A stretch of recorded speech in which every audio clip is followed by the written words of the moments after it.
నమస్కారం. ఒక చాలా కాలం తర్వాత మళ్ళీ సీఎం రమేష్ గారు ఒక సెన్సేషన్ బ్రేకింగ్తో మళ్ళీ ముందుకొచ్చారు.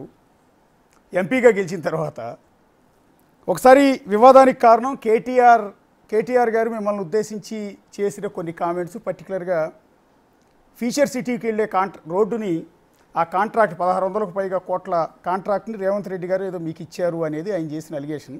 ఒకసారి ఫస్ట్ ఆఫ్ ఆల్ మీతో మాట్లాడిచ్చే ముందు కేటీఆర్ అసలు ఏమన్నారు అదొకసారి ప్లే చేసి మీ దగ్గరికి వస్తాను. ఒకసారి పీసీఆర్ ప్లే చేయండి.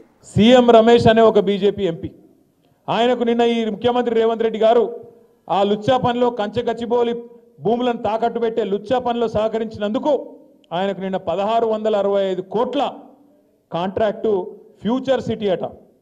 ఎవరి ఫ్యూచర్ కోసం నాకైతే తెలియదు. ఫ్యూచర్ సిటీ అట.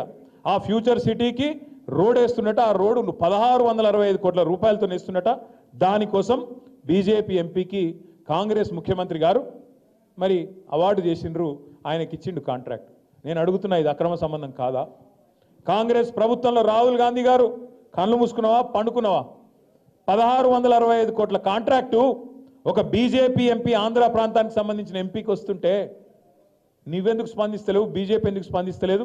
మీ ఇద్దరి మధ్యన ఉన్న లోతైన అండర్స్టాండింగ్ ఏంది అని నేను అడుగుతున్నా. అట్లాగే చెప్పుకుంటా పోతే ఇంకో 10 ఉన్నాయి. కంచెగచ్చిబౌలి భూముల విషయంలో సుప్రీంకోర్టు నియమించిన సెంట్రల్ ఎంపవర్డ్ కమిటీ రిపోర్ట్ ఇచ్చింది మోడీకి. మోడీ గారు ఇలా 10,000 కోట్ల కుంభకోణం జరిగింది, వెంటనే దీని మీద ఒక సాధికార సంస్థనేసి ఎంక్వైరీ చేయాలని చెప్పింది. చెప్పి 4 నెలలే లేదు ఆలేదు. ఎందుకు మరి ఇంత కాపాడుతున్నావు రేవంత్ రెడ్డిని? ఏం అక్కరున్నది నీకు ఇంతగానో? నువ్వు ఆయన కాపాడుతావు, ఆయన నిన్ను కాపాడుతాడు. ఇద్దరు కలిసి కేసీఆర్ గారిని, బీఆర్ఎస్ పార్టీని బదనాం చేయాలన్న ఆలోచన తప్ప ఏమన్నా 1% అన్న తెలంగాణ గురించి ఉన్నదా? ఇలా 8 మంది కాంగ్రెస్ ఎంపీలు, 8 మంది బీజేపీ ఎంపీలు, కానీ తెలంగాణకు మాత్రం ఇప్పటిదాకా వచ్చింది గుండు సున్నా తప్ప మరి ఏమీ లేదన్న మాట కూడా నేను మీకు గుర్తు చేస్తా ఉన్నా. ఎస్, అది కేటీఆర్ చేసిన ఒక మేజర్ అలిగేషన్. అది కూడా ఏపీ బీజేపీ ఎంపీ సీనియర్ నేత సీఎం రమేష్ గారిని ఉద్దేశించి. రమేష్ గారు ఏం చెప్తారంటే ఫ్యూచర్ సిటీకి వెళ్ళే కాంట్రాక్టు 1665 కోట్ల కాంట్రాక్టు నిజంగా మీకు వచ్చిందా? అసలు ఏ రాష్ట్రంలో అయినా కూడా, ఏ ప్రభుత్వంలో అయినా కూడా ముఖ్యమంత్రి కాంట్రాక్ట్లు ఇస్తాడా? ఇతను 10 సంవత్సరాలు మంత్రిగా పనిచేసి గవర్నమెంట్లో ఉండి, వాళ్ళ నాన్న ముఖ్యమంత్రిగా ఉండి, వారి ప్రభుత్వంలో చేసిన కాంట్రాక్ట్లన్నీ ముఖ్యమంత్రి ఇస్తున్నాడా? అదొకటి. ఇంకొకటి ఏమన్నాడు, ఒక బీజేపీ ఎంపీ ఒక ఆంధ్ర ప్రాంతం వాడు ఇక్కడ వర్క్ చేస్తున్నాడు, తెలంగాణలో వర్క్ ఇచ్చారు, అవార్డు అయింది అంటున్నాడు. అసలు అవార్డు అయిన సంగతి కూడా ముఖ్యమంత్రులకు, మంత్రులకు తెలియాల్సిన అవసరం లేదు. డిపార్ట్మెంట్ టెండర్ పిలుస్తుంది. ఆ టెండరు మొత్తం nation wide, international wide publicity అవుతుంది. ఎవరు టెండర్ వేస్తే, ఎవరు L1 వస్తే వాళ్ళకి టెండర్ ఇచ్చే కార్యక్రమం నాకు తెలిసినంతవరకు. అయినా కూడా ఆ రిత్విక్ ప్రాజెక్ట్ కంపెనీలో నేను డైరెక్టర్ కాదు, నేను ఆ వర్క్కి సంబంధించింది నాకు తెలియదు. నాకు సీఎం రమేష్కు డైరెక్ట్గా ఇచ్చేసానన్నారు. నేను దీని తర్వాత అతను ఒకసారి కాదు, ఇది 10 సార్లు మాట్లాడాడు. అయిన తర్వాత కూడా నేను చూసి దీనికి రిప్లై ఇవ్వకుంటే బాగుండదు, ప్రజలు ఇది కేటీఆర్ చెప్పింది కరెక్ట్ అనుకుంటారనే ఉద్దేశంతో చాలా డీటెయిల్గా చూస్తే ఆ రిత్విక్ ప్రాజెక్ట్ అనే సంస్థకి L1 అయింది. దాంట్లో చాలామంది పోటీదారులు ఉన్నారు, ఇంక్లూడింగ్ L&T ఉంది, మెగా ఉంది, రాఘవ ఉంది, ఇంకా 5-6 కంపెనీలు పోటీలలో పాల్గొంటే రిత్విక్ ప్రాజెక్ట్స్కు L1 అయింది. L1 అయిన తర్వాత అవార్డు చేసే కార్యక్రమం సిస్టమ్, అది టెండర్ ప్రాసెస్ సిస్టమ్ ఉంటుంది. అది కేటీఆర్కు తెలియదా?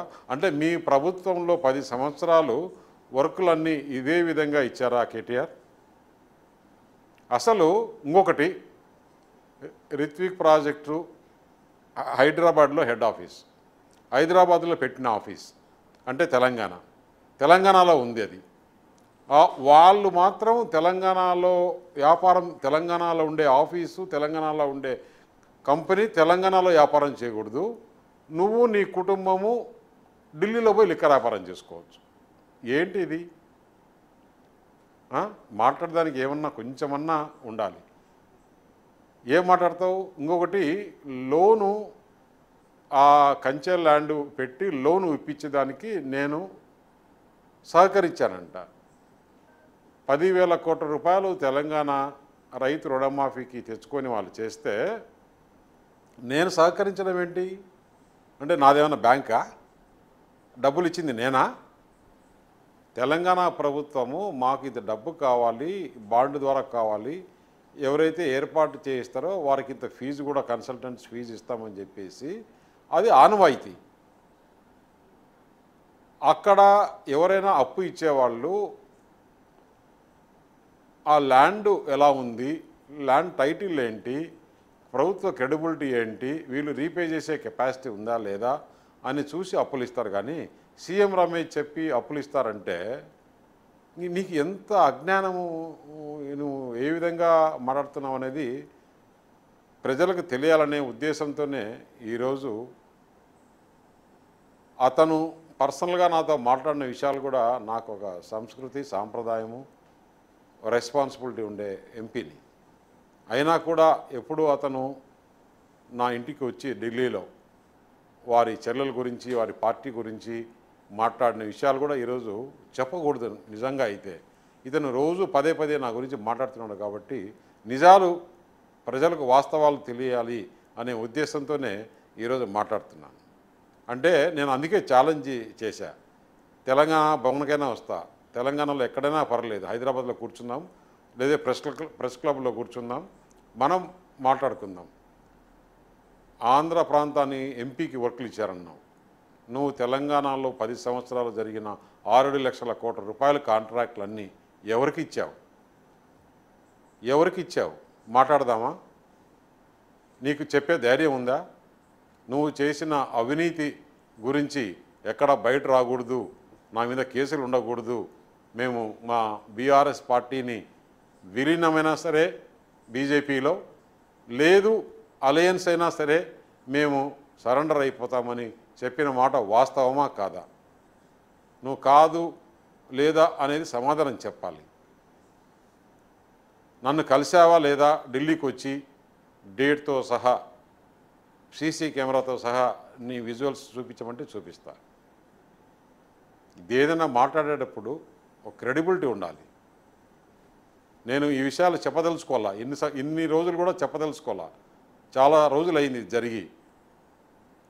నువ్వు నీతో పాటు ఎవరెవరు వచ్చారో అన్నీ అక్కడ ఉన్నాయి కదా, సాక్ష్యాలతో సహా ఉన్నాయి. నేను ఎక్కడ బయట చెప్పలేదే. ఇక్కడ రేవంత్ రెడ్డి నాకు స్నేహితుడు అనేది దేశం అందరికీ తెలుసు. ఎప్పుడు స్నేహితుడు? నేను ఆయన తెలుగుదేశంలో కలిసి పనిచేసినప్పుడు. నువ్వు నా దగ్గర రాలేదా? నువ్వు ఫస్ట్ సిరిసిల్లలో కంటెస్ట్ చేసినప్పుడు ఏమి జరిగిందో ఒక్కసారి గుర్తు తెచ్చుకో రామ్. ఆ రోజు నేను లేకుంటే నువ్వు ఎమ్మెల్యే అయ్యిండేవాడుగా.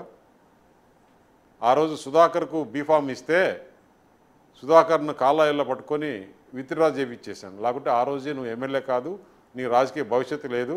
సుధాకర్ను నేను ఒప్పించి చేస్తే అది కూడా నువ్వు 300 ఓట్లతో ఆ రోజు బయటపడ్డావు. ఇవన్నీ మర్చిపోతే ఎట్లా? నాకు భవిష్యత్తు లేదు, ఇప్పుడు కానీ టికెట్ ఇవ్వకుండా నేను ఎమ్మెల్యే లేకుండా పోతే నాకు ఉండదని చెప్పేసి అసలు మర్చిపోయారు మీరు.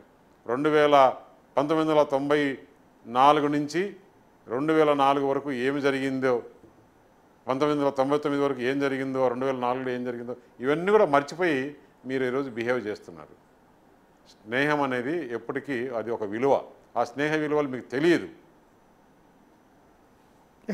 నేను తుపాకులగూడెంలో పనిచేశా తెలంగాణలో 2,000 కోట్ల రూపాయలు ప్రాజెక్ట్ చేశా అంటే నువ్వు ఇచ్చావా? నీకు తెలుసా? అంటే ఇప్పుడు ఈరోజు రిత్విక్ ప్రాజెక్ట్స్ కాంట్రాక్ట్ వస్తే అది కూడా నా పేరు ఎందుకు వాడుతున్నావు? బీజేపీ కాంగ్రెస్ నెక్సెస్ అంటావు. బీజేపీ కాంగ్రెస్ నెక్సెస్ అంటే ఎవరన్నా నమ్ముతారా? నెక్సెస్ ఏంటి?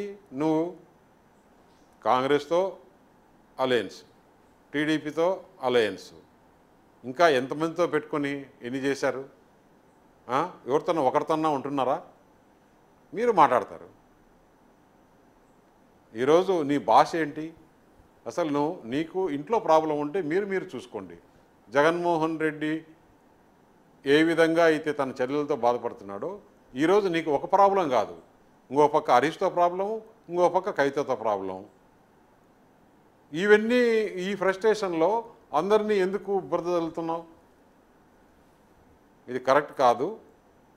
మాట్లాడే భాష అసలు లుచ్చా పనులు చేసేదానికి నేను సహకరించినాను అంటావు. ఏం మాట్లాడుతున్నాను? 10,000 కోట్ల రూపాయలు తెలంగాణ ప్రభుత్వం లోన్ తెచ్చుకుంటే దానికి నేను సహకరించాను అంటాను. అర్థం ఉండాలి మాట్లాడాలంటే. రమేష్ గారు ఇక్కడ చాలా విషయాలు ఉన్నాయి. సార్ ఒక ఇంతటితో అయిపోలేదు.